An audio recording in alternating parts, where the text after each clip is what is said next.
Takýto monster je zabijak. To si myslí stále mnoho ľudí, že sú v tom chemikálie a hneď po vypití ti spôsobia minimálne 12 ochorení. A možno sú to tí istí ľudia, ktorí majú strach z kyseliny askorbovej, ale z vitamínu C už nie. A keď poviem, že takýto monster je zdravší ako klasický monster alebo nejaká obyčajná Fanta s cukrom, tak vyskočia z kože. Ale ľudia šíria strašidelné správy o veciach, o ktorých vedia často prd. A robustnejšie formy dôkazov vrátane metaanalýz naznačujú, že umelé sladené potraviny a nápoje tohto typu majú buď neutrálnu alebo pozitívnu úlohu pri redukčnej diete. Obézni ľudia, každý lekár by bol nadšený, ak by vymenili litre obyčajnej Coca-Coly za Colu Zero. Takým ľuďom sa tak znižuje hmotnosť a zlepšuje zdravie. Pí hlavne vodu. Jasné, cool. Povedz to nejakému obéznemu človeku, ktorý je závislý na tých sladkých brečkách, na tých litroch, ktoré vypije za deň.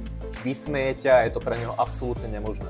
To je dobrá rada možno pre mňa, ale ja vodu pijem a pijem jej veľa, ale tiež si dám rád občas vychladený monster a pri rozumnom prístupe k zdraviu a fitness to nie je zabijak, ale vie to byť pomocník.